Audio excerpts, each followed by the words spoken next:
So many of them start in the dark. So many of our best Bible stories start in the dark. When God creates the heavens and the earth is a formless void, and darkness covers the face of the deep. Jacob, son of Isaac, gets up in the middle of the night, takes 2 wives, 2 maids, and 11 children, and crosses the Jabbok. He sends them across the river. And while he's left alone, a mysterious man wrestles with him until daybreak. Jonah learns his lesson in the belly of a whale, where the deep, dark surrounds him, weeds wrapped around his head. Jesus is born in the middle of the night. The shepherds who receive the angelic announcement of his birth receive the news while keeping watch over their flocks by night. When the Magi go searching for the baby Jesus, they travel long after the sun has set, following the star they had seen at its rising, the star that would lead them to the newborn king. This continues throughout Jesus' life. Nicodemus comes to him by night, hiding from the authorities but desperate to ask his questions. And when they crucify Jesus, they do so at 9 a.m, but at noon, darkness comes over the whole land until 3 p.m. Even Easter Day begins in the dark, early on the first day of the week. While it was still dark, Mary Magdalene encounters an empty tomb. My earliest Christmas stories begin this way. Perched by my bedroom door, gripping that beige carpet with my hands, waiting as I did every year as a boy, waiting for the sun to rise, at which point I was allowed to wake my parents so that Christmas could finally begin. And this Christmas story begins in the dark as well. Jesus is born, and all manner of people and animals come to see what all the fuss is about. Things are as they ought to be, until Joseph falls asleep. In the midst of the night, an angel warns the proud new papa to run away to save the life of his brand new infant son. He wakes his family, and in the middle of the night, they escape to Egypt, the very picture of desperate refugees. Dawn begins to break, but in this instance, the darkness only grows deeper. Herod had always been referred to as king until Matthew tells us all those visitors worshipped that new little baby. And from that point on, Herod is stripped of his title. And there's nothing like the fear of losing what power we have to make our shadow selves emerge. And so Herod orders all of the children in and around Bethlehem, 2 years of age and younger, killed. I remember talking with a church music director and asking her what we should sing when this story is preached. She said, we should sing Christmas hymns, because in this story, there is still joy to be found, and the angels still have plenty to sing about, because this story, just like all the rest, is about God drawing near to us, no matter what the circumstances. As I speak right now, their families are still mourning the deaths of George Floyd, Ahmaud Arbery, Breonna Taylor, Elijah McClain, Andre Hill, and all the other black lives taken by systemic racism or police violence or neglect or apathy.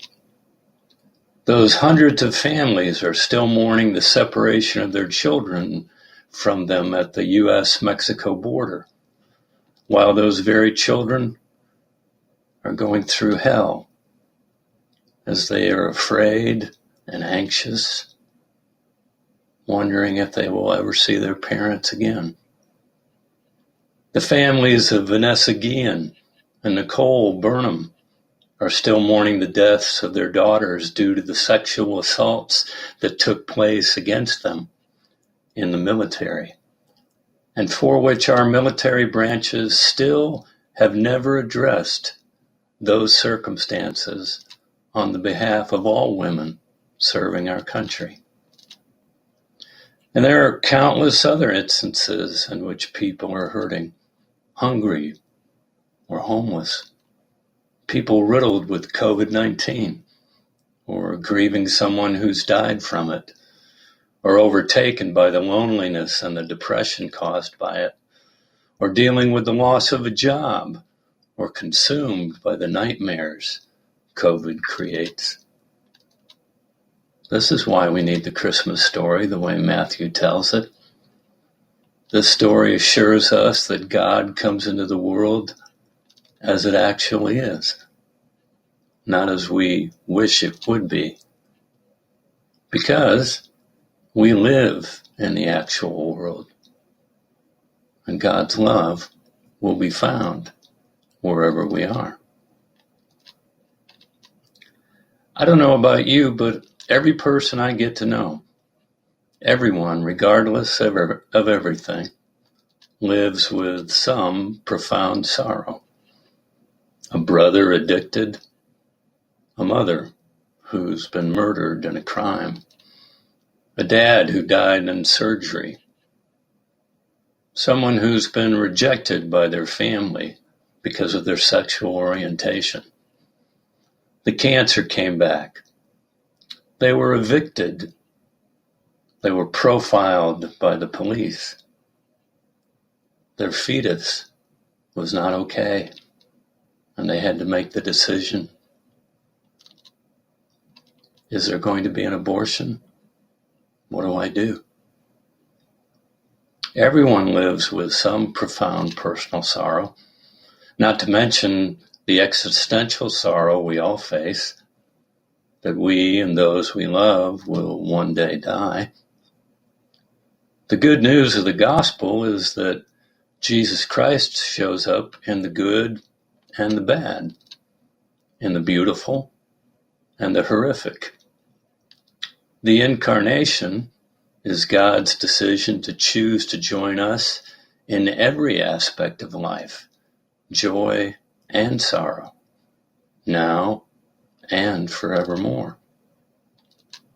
Remember all those other stories that begin in the dark? The earth is a formless void, and darkness covers the face of the earth. But then God says, "Let there be light," and there is light. Jacob wrestles with a mysterious man until daybreak, but in the end he receives a blessing and a limp to help him remember that blessings can be worth fighting for. Jonah wallows in the deep dark of a whale, but the whale spits him back out, and he becomes an obedient and effective prophet. Nicodemus comes to Jesus fearful and under cloak of night, but he hears the story of love everlasting and life eternal, and resurfaces at the last to help prepare Jesus' body for burial with tenderness and care. And Easter resurrection does its work in the dark, but it's in the bright light of day that Mary sees Jesus again and understands that death, the final enemy, has been defeated. So many of our best stories in the Bible began in the dark. But the truth of Christmas is always this: the true light has come into the world, the light no darkness can destroy, the light that is the strongest and sturdiest thing we know, the light that promises a new day is dawning, the light that reminds us how, even when it seems darkest, joy always comes in the morning. Not one day, Not one moment of our lives is ever lived outside the presence of God. In this story of Christmas we have today, we're not allowed to dwell on any nostalgic, lovely picture of a baby in a manger. In this Christmas story, we already have a weeping and suffering God. How many of us have stood over the bed of a sleeping baby, a child, grandchild, niece or nephew, a special friend, and thought of both the promise and fears of the future? We've wished we could take away all the pain that child might ever know in their life, all the danger and all the evil. We've dreaded the day when some evil could enter his or her world that we could not keep away. In every newborn baby, there is the promise of a future, yet the hovering of danger, illness, even evil. If this had not also been true for Jesus, then he wouldn't have become one of us. It's scandalous that God would allow the tyranny of a king like Herod, and that Jesus would have to be carried away 200 miles to a foreign land to be hidden. It's scandalous that children in our own communities are hungry, neglected, abused, or afraid. It's scandalous that the world stands by as children in other countries suffer deeply from hunger or abuse or from evil acts. I think about the very beginning of Jesus' life, the delight and wonder as the child discovers his toes, says his first words, runs to his parents' arms when he's afraid, plays with wood shavings in his father's carpentry shop. Then his life is threatened by a dangerously insane ruler, and his poor family is on the run, desperate, terrified, hiding, determined to survive. Some of his earliest memories may have been sensing the fear in his parents' voices as they tell him not to play outside, as they hide him until they are beyond danger. Poverty and homelessness are not strangers to him. As their family survives, they surely experience grief over the children who were not saved. Perhaps some of those children being the children of friends. Are Joseph, Mary, and Jesus warmly received in Egypt?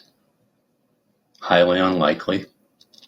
As they and other refugees arrive, their Egyptian neighbors and officials surely complain about those people who dress differently, observe a different religion, shop for special hard-to-find foods, have strange holidays, don't understand or respect local customs.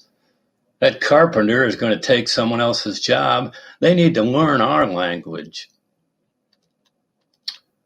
My hunch is that these early life experiences and the stories recounted by his parents helped to shape Jesus' ministry to the people on the margins.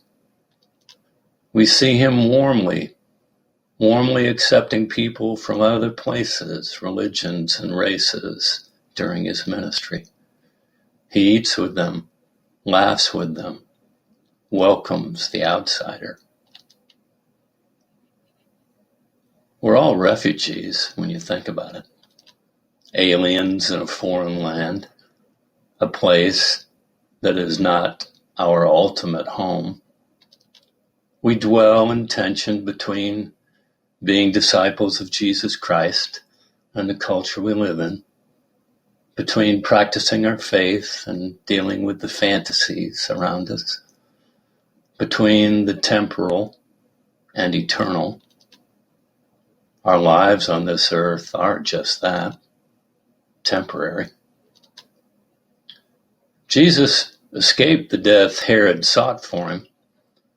But the powers of empire and the religious leaders of his day would continue to seek his undoing and demise throughout his short life. He didn't get to settle down in Nazareth with a spouse, some kids, a nice house. He was constantly on the move, with no real place to call home or to lay his head. But this was God, God incarnate, walking around with skin and bones, modeling a way of living and being for us, ushering in God's reign of peace, justice, and salvation. Some journalists say that it was after the Oklahoma City bombing back in 1995 that the phrase "new normal" first entered our lexicon. Now that this has happened, normal won't be normal anymore. But come to think of it, all new normals first feel like grief. Even this Christmas story. The Holy Family wasn't given the luxury of sleeping in heavenly peace for very long. The flutter of angels' wings and Joseph's dreams warned of an evil tyrant on the loose, going door to door looking for babies to kill. If joy has felt elusive for many of us this holiday season of 2020 and now into early 2021, we're in good company. The good company of Mary and Joseph and Jesus and God. This story is a painful story. It's a tragic story. Biblical students will be hard-pressed to find it in the history books, but maybe the story's power is not necessarily its historicity. Perhaps it's intended to say that the Jesus story is even bigger because it echoes all of God's story. Matthew seems to go out of his way to highlight this. Like Moses, the baby Jesus is almost killed by a malicious ruler. Like Moses, Egypt becomes a place of exile, but also safety. Like Moses, the delivered one becomes the deliverer, and God's power to save is greater than evil's power to destroy. From prolonged family crises to financial fears to a haunting sense of uncertainty, grief is a real reality, even during Christmas. These tough times call up one of the consistent themes of the Bible that wherever we find ourselves, we are never off God's map because God has already been there before. Even in the land of the lost, even in faraway Egypt, even in the new normal, none of it is new to God. Right off the bat, God's own Son becomes a transient, homeless, migrant alien. And within a few pages of Matthew's Gospel, the baby will be all grown up and we'll hear him say, "Foxes have holes, birds of the air have nests, but the Son of Man has nowhere to lay his head." Once a refugee, always a refugee. One of Matthew's favorite words for God's providential work is fulfill. And they remained in Egypt in order to fulfill what had been spoken by God. Then it was fulfilled what Jeremiah said. And they settled in Nazareth so that what had been spoken through the prophets might be fulfilled. Maybe Matthew's church relished the preaching that says, Wherever we go, whatever happens, we're never off God's map. God is near. Wherever we go, whatever we feel, God faithfully has been there, done that, and will meet us there as well again. So here we sit, with 2021 ahead. The old year 2020, with some sweet, but mostly a lot of bitter memories behind.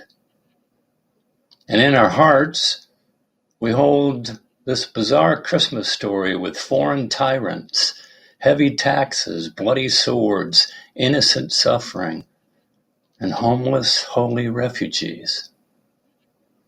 And God somehow uses this collage of odd images to fulfill a commitment to us, with our grief in one hand and our gratitude in the other. We bask in God's big promise to never leave us or forsake us. Whatever 2021 brings our way, the good news is it's not new to God. That's a Christmas gift worth celebrating, and one worth keeping. Thanks be to God. Amen.